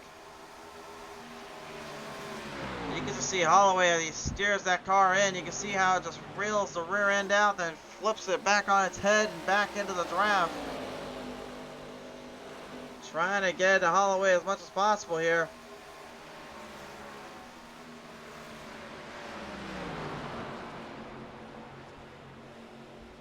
Dean Biney right now, the only one that's kind of separating out the pack a little bit in that mix. Blake Treywick kind of all but left the building.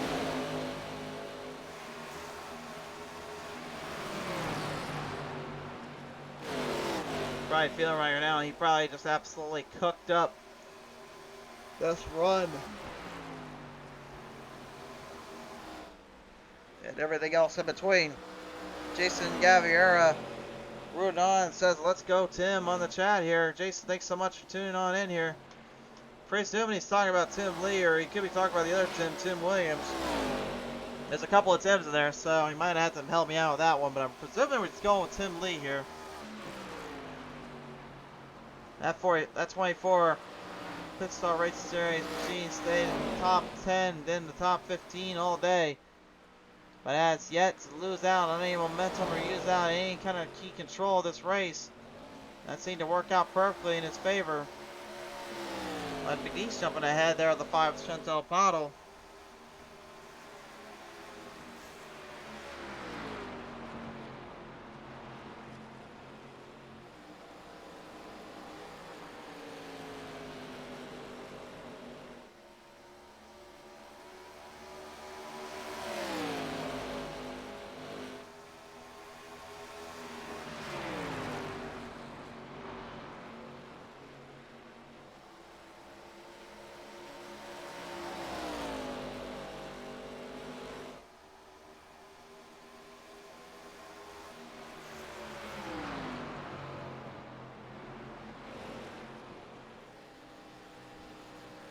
Rolling up, 17 laps left, and by the way, the last bit of strategy is also being put into effect here, guys.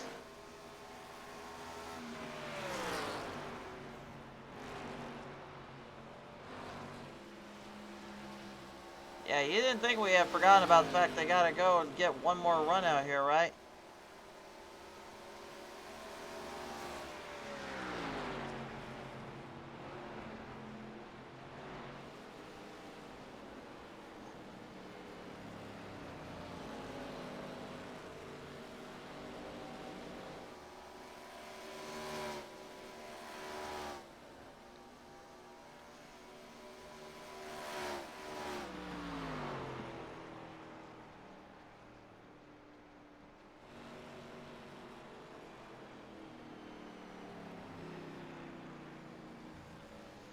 Pit stops now, going in. Larson Jr., Blount, McNeese, Williams, Treywick.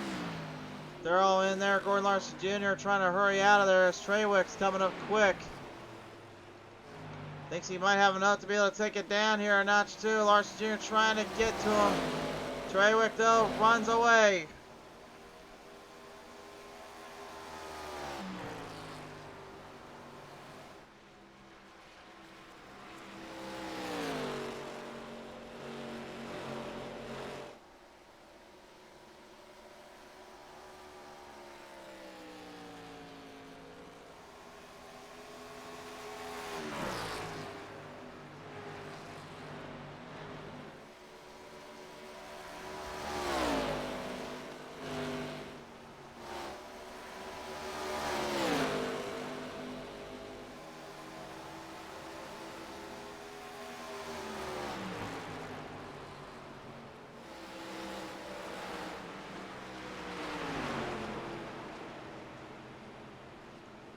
Caution out on the track here. Problems. Hunter, Hammer, and Hansen has come to a dead stop here in the back straightaway as they come back to the cameras here for just a second. Major damage on the 113 and major damage now on these drivers. This strategy and run they were just cooking up. We thought honestly this was going to go the distance.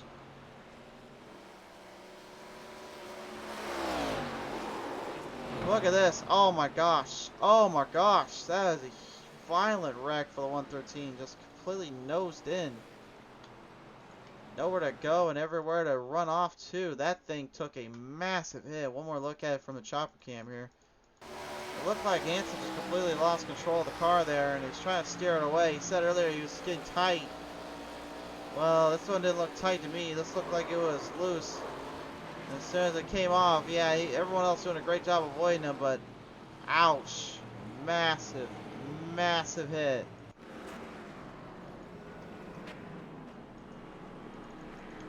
And I gotta believe a very, very frustrated set of drivers now are about to embark on a storyline that they did not want to encrypt. I don't think this was part of their script, but I think they're going to have to now work with what they've been given. This has now turned into a long, long duel for the ages. This could get interesting.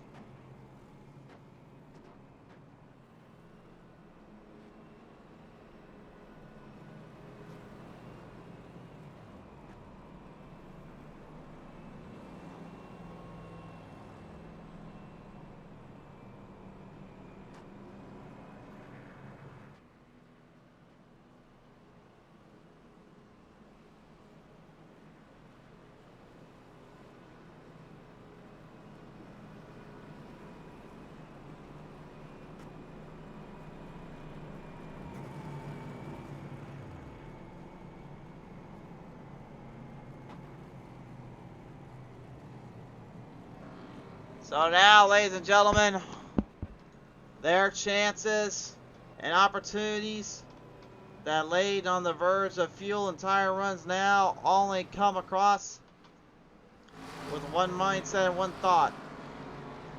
How hard can you drive a car, and how far will you drive it into the ground? I believe Blake Treywick only took right side tires on that one. That's pit stop. Looks like he's going to stay the fuel line. Daniel Holloway, Gordon Larson Jr., all of them went into pit road on lap 60. Or, excuse me, not lap 60, pardon me, 103, 104 respectively. Paulson's been on 102.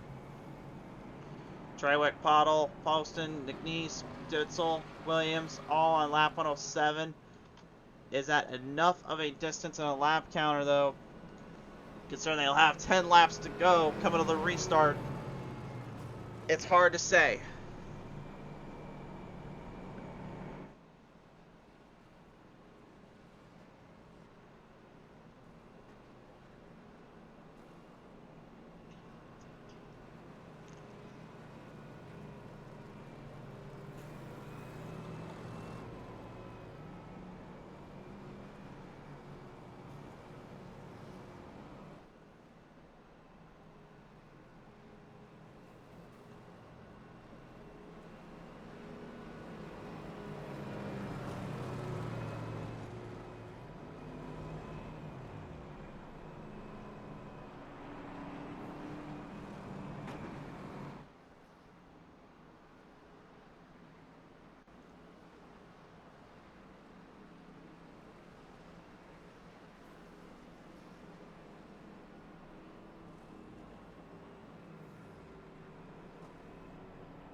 Opportunity now to become the top driver of this one. Blake Treywick had an extremely incredible good run there before that caution came out. Can he get back to the front with a 5 cent up auto or Todd Post and be able to finally start putting something together here and put themselves in the top spots here? Tim Lee, the guy a lot of drivers and fans have been rooting for to get that first win. is in the top 10. He's going to start it back in the 8th position, the highest he's been all day. Golden opportunity to make a name for yourself, no matter who you are. The Midwest watch on. Kentucky on their feet. Final 10 laps about to go. Gordon Larson Jr. trying to finally put win number 1 on anything that's not named Daytona in his books. He has 1 win to his name, and it was at Daytona International Speedway. He's looking for his 2nd win and his 1st off a from a plate track race.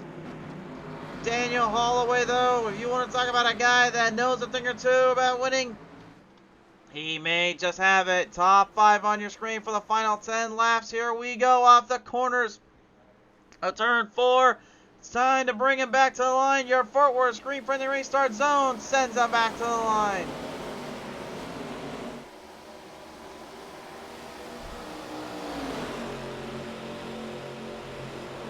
Holloway, massive speed, massive advantage.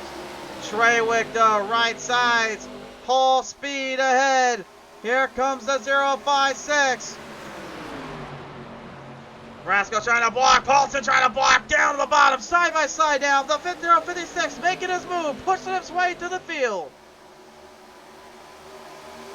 You just can't get caught up in that kind of mess, that kind of situation, and think it won't work out in your favor.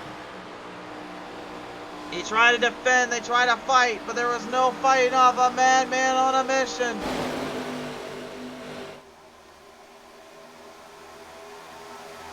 Wow, now another victim of the Treywick Express. And now Gordon Larson Jr. also in the same boat. Blount way wide up there, way wide. Now Daniel Holloway, the last remaining defender of the top spot. Holloway, 8 laps left to go. Treywick coming up quick. Tires definitely took an advantage there and took a lot of fatigue to make the move off of. Paulson trying to block off Cone, trying to block down Larson. Paulson thinks he's got a chance. If either of those drivers make a mistake up there, he'll have his opportunity to go. They're nearly 3 wide off. Look at that gap between. There's no room down there, Marasco. My word. Holloway starting to see Treywick closing him off in the mirror. Probably getting a little bit nervous and a little bit comprehensive on what he's going to do next. It's all about who makes the mistake, who makes the right moves, who gets to drive off, and who sends it down packing for the day.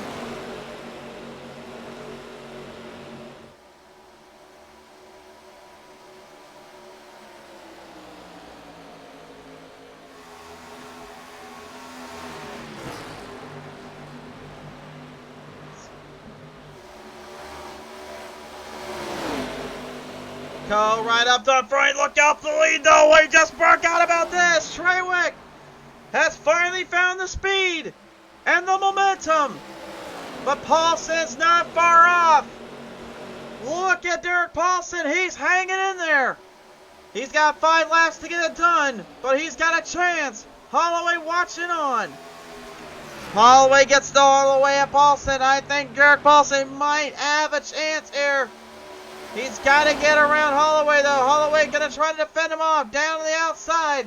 Here comes Paulson. No run there. Big run to the inside. Trying to jump it. Going to the bottom. Got to get around Holloway if he wants any chance. Treywick right now is starting to run further ahead.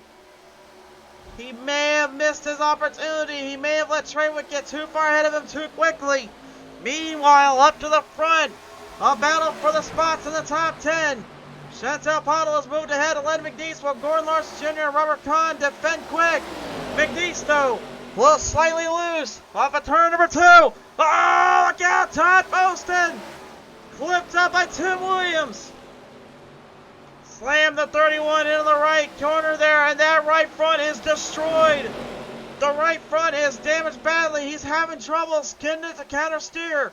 He can't get the car to steer up as well as he'd like to. Paulson's finally got around at Holloway, but Treywick is already starting to shoot the gap off. That's all he needed to see. That's all he wanted to see as well. The gapping is going to increase yet again. Final laps remaining. A mere 2 to go. Paulson fought hard and valiantly, but it looks like he may lose this one out again. All hindering around one thing, and that was strategy as well as wear and tear, having to fight other drivers on the track. Con and McNeese, hang on down there. Con getting aggressive. And he's kind of forcing McNeese down a little bit, but ladies and gentlemen, here comes your white flag lap presented by Lightning Wrapz. Blake Traywick gonna be your leader. Paulson hoping, praying. He just wants one break, one opportunity to try to get to him. Traywick has not been known to make mistakes though. I don't think this will happen this time. Through 3 and in to corner number 4. Blake Traywick is gonna do it again. He wins it down in Kentucky for this victory in the ARCA Series.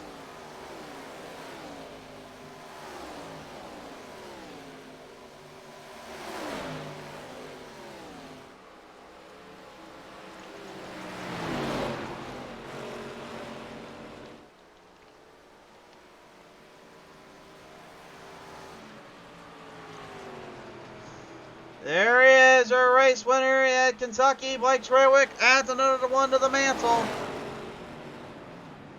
And I guess why he's that, he's having a little fun out there. Oh boy, hang on. This could get a little wild.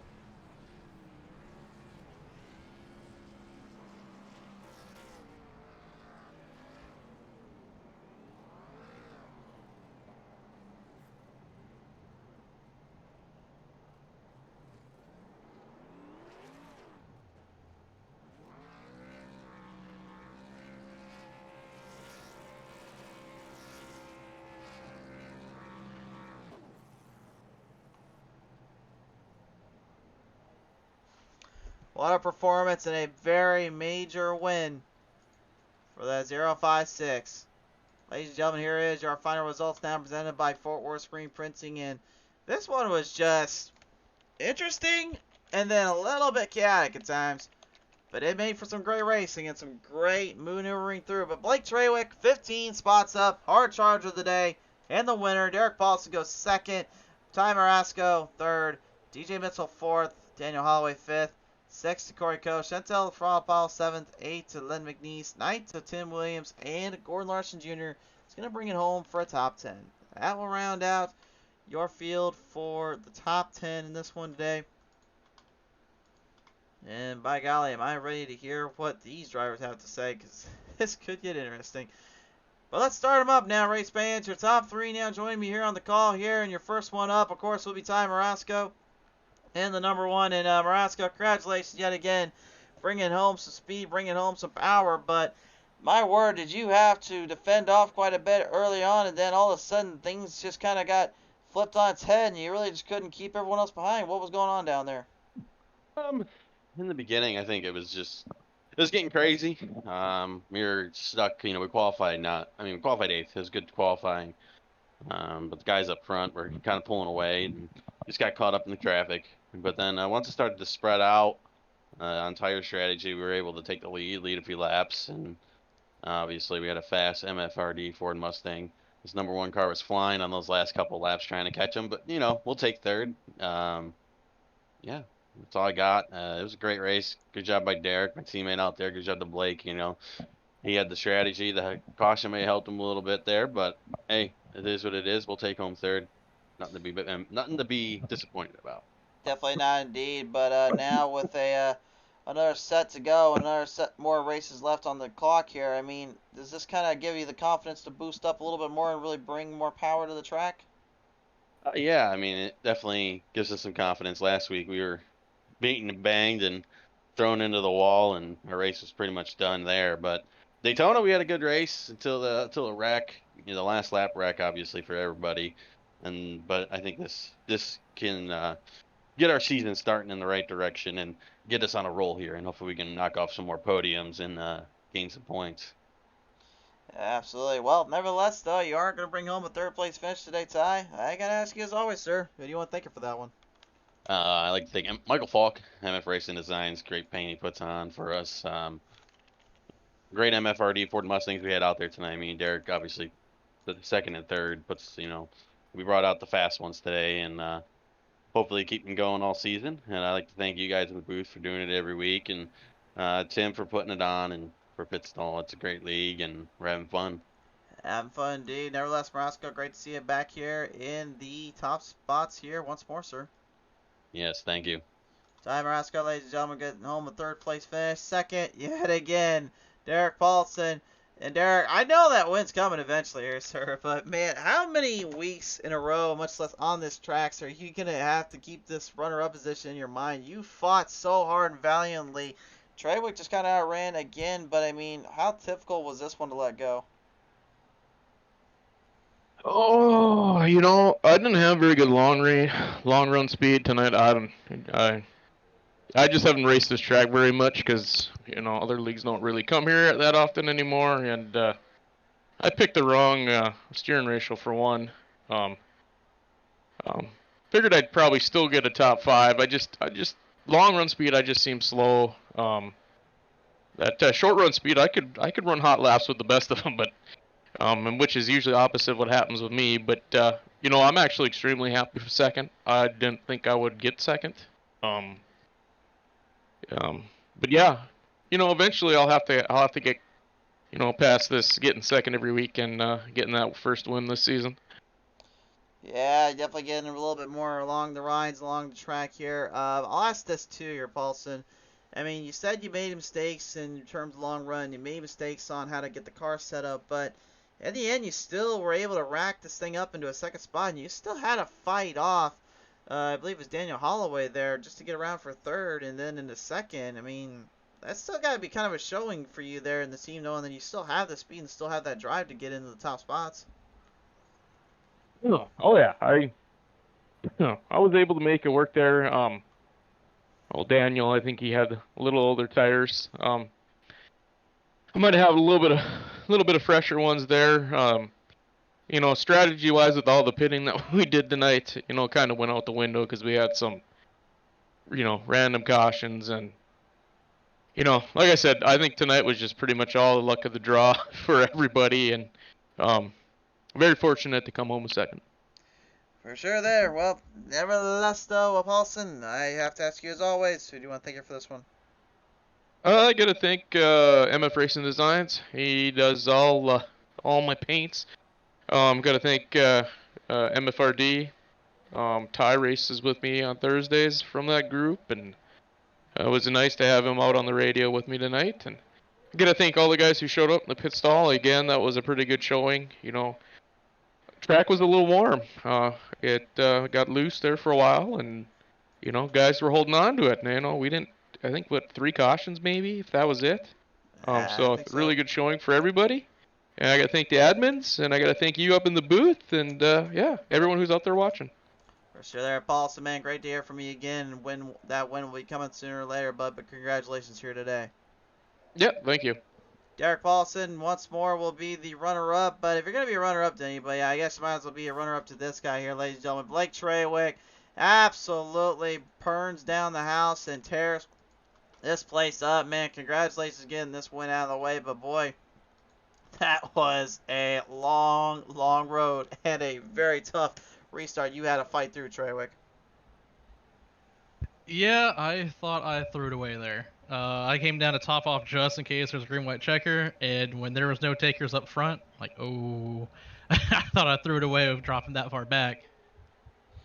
Dropped that far back, and yet seemingly just still innocuously kept momentum going, kept the speeds up to par. I mean, that tire, did you add tires in there as well with that fuel, or what did you do to exactly get this thing to literally ramp up as much as you did? I came down just for fuel. I used my last set of tires right before that yellow came out.